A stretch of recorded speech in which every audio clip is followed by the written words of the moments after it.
Hey, how's it going, everybody? If you're new here, welcome in. And if you've been here before, welcome back. I'm Rollshambo, the connoisseur and collector of all things sharp and shiny. And today I've got an unboxing, and this one comes my way from another channel called The Night's Edge. And if you haven't done so, make sure you go ahead and check out his channel. He's got loads of good videos on there.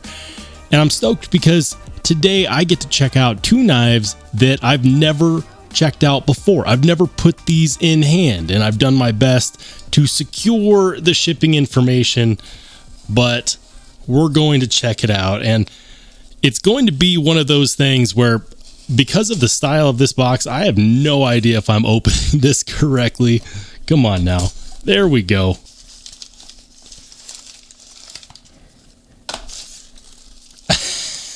He has been kind enough to send along some stickers. Right on. Love that.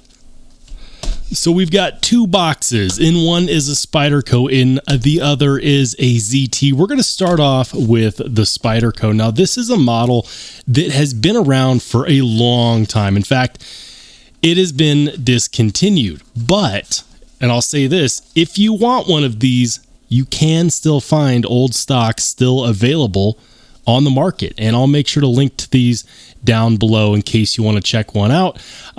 But this is the Spyderco Centofante, and this is the first Spyderco backlock that I've had on the channel. Like I've reviewed many Spydercos. I own many Spydercos, but you know, they're all, you know, like this, like the, you know, Manix 2, or like this Spyderco Paramilitary 2. And so I'm excited to see what Spyderco of yesterday was really like. And this being a backlock, I don't know. Is it? Can I reverse flick it? I know some people can. The answer is if you have the skills. I apparently do not. But it is a Spyderco backlock, and I've heard great things about Spyderco's backlocks.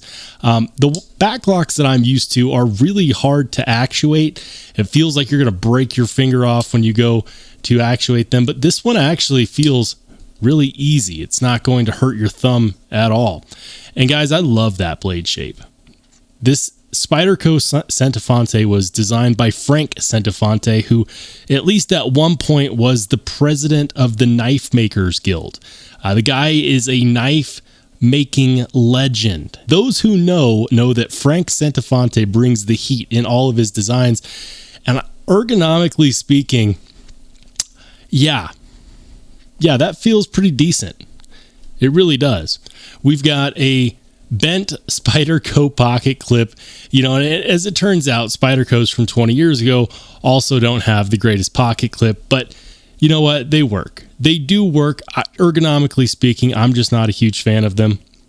There's no body screws on the clip side, and I'm not seeing any screws on the other side either. That is odd. It does not have a backspacer, but it is a clamshell design, and I'm sure that this has a lot to do with it being a backlock. The bonus of a backlock, by the way, for those who didn't know, is that without any open spaces, the blade is protected from crap in your pocket. So that nice, beautiful blade is going to be protected. Now, I do know that this is made in Japan, and I do know that it's made out of VG10. It says so right there. And it says so right there. It is the Seki City, Japan factory for Spyderco. Spyderco has excellent control over the quality of their production, no matter which factory you get one from. And so it's generally a safe bet with Spyderco. I don't have any experience with their VG10, so I won't speak on the quality of the heat treat, but know that Spyderco does a pretty bang up job on all of the heat treats from them that I've ever encountered. How does it index? You know, we got to do this. Yeah. You know what? It indexes nice. These are FRN handle scales, even though by appearance, it looks like it could technically be aluminum. Ultimately, this is going to be one of those knives that you break out when you want to get some work done. Backlocks are notoriously strong, and with a VG10, it's going to be a pretty reliable budget steel, but also give you enough to get the job done. Loving the hollow grind on there, and if we check on that grind, yeah, the grind is nice and even. They did a great job on this. Japan is one of those countries that is very, very underrated for their knife making abilities and their knife manufacturing abilities. And they definitely don't disappoint on this one. I actually really like this. And when I checked, I saw that you can still get these. You could still get old stock. I believe they're going for somewhere in the realm of like 90 to 95 bucks. I did find them available in a few places. I will make sure to link those down below. All right, and this is the ZT0562 tie, the Hinderer Slicer. And full disclosure, this is the second time I've recorded this portion of the video because I wanted to get it right. I've said for a long time that ZT hasn't done anything that really got me excited. One of the few exceptions has been the Hinderer design because, well, you can tell it looks like an XM18, but it doesn't cost XM18 money. For example, this ZT0562 tie comes in just over $300 and is currently available. I'll make sure to link it down below. But the XM18 with a G10 show scale comes in at $425. And oh yeah, if you want to get an XM18 show side scale that's also titanium, that's going to be another $100 minimum. That means that essentially you can get a full titanium Hinderer knife for, well, about $200 less than you'd spend on the XM18. And honestly, from what I've heard, they're very, very much the same. I do think that this one actually might have better cutting geometry, this being the slicer version. Now, it's not to say that immediately I like everything about this knife. I'm going to tell you right now that this pocket clip and I, aesthetically speaking, at the very least, do not jive. I wish that they had done something else with the pocket clip. And it's not the fact that it's a bent pocket clip. It's the fact that, well, it just doesn't look very good. They did do something interesting with this pocket clip. It actually folds around and connects underneath the clip side scale, but they didn't take full advantage of that because for the screw for the pin that goes through the scales is domed. They could have really used a flathead screw there, and so that's a little bit disappointing. Now, one of the reasons why I re-recorded this is because of a discussion I had with the owner of this knife. I was talking to the Knight's Edge, and he said that one of the things that he didn't like about this knife were the thumb studs. And, you know, I don't think that those are thumb studs. Can you use them as thumb studs? Yeah, but I don't necessarily recommend it because they are, well, they're uncomfortable as thumb studs. And that got me to thinking, look at how they connect right there at the top of the scale. Those are external stop pins, and I saw something similar on my Strider AR .75 where it looked like they could potentially be thumb studs, but in reality they're an external stop pin. Now there is another stop pin over here between the handle scales, and so it might be easy to assume that those are in fact thumb studs, but if you look real close, there's actually no contact between that stop pin and the blade. It only functions as a closed stop pin. That's where it connects to the blade. While deployed, this acts as an external stop pin. Now, I've got to say, that's kind of where my criticism of this knife ends, because this is actually rather impressive. The fact that these are still available is mind-boggling, because I know for a while there they were kind of hard to get your hands on. We've got T8 body screws, T8 pivot.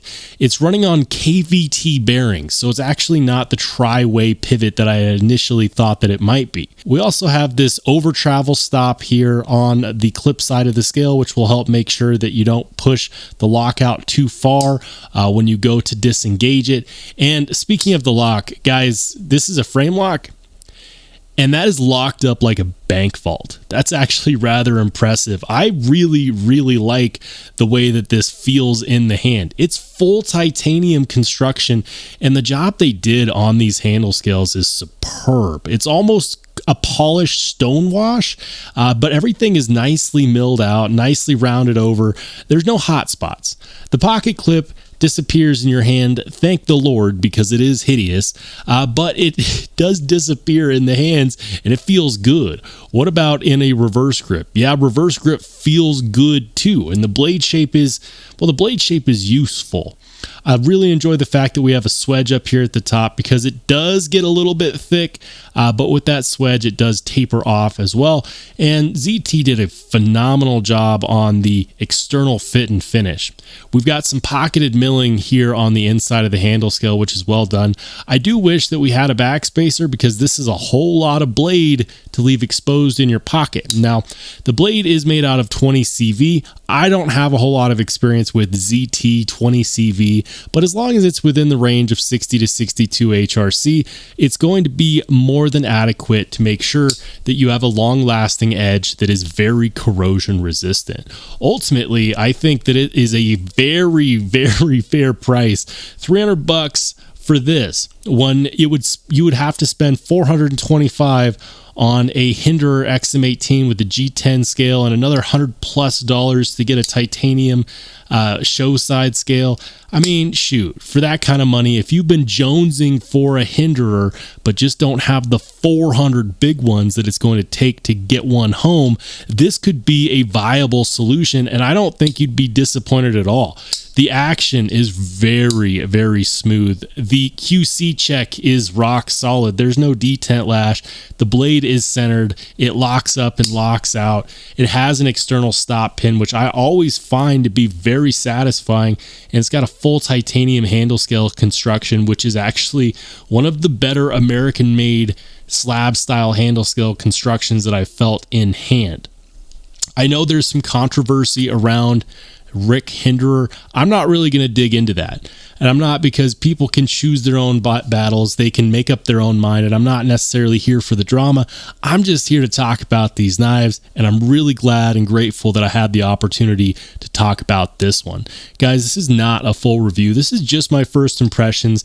Again, I re-recorded this because after my initial impressions of this knife, I went and did some fact checking, and I found that I just didn't represent this knife accurately, and so I wanted to fix that, and that is of course why I went ahead and re-recorded the section on the ZT0562 tie. But let me know what your thoughts are in the comments section down below. Are you considering checking out one of these Spyderco Centofantes, or maybe even giving the 0562 tie a chance? What do you think? Could this potentially be the best currently available ZT knife model that's out there? Or is there another one that I should give an opportunity to on my desk? If you like this video and you want to be around when I do my full reviews on these knives, make sure to hit the subscribe button. And if you want to watch more awesome knife and EDC content, click on one of the videos that pops up next.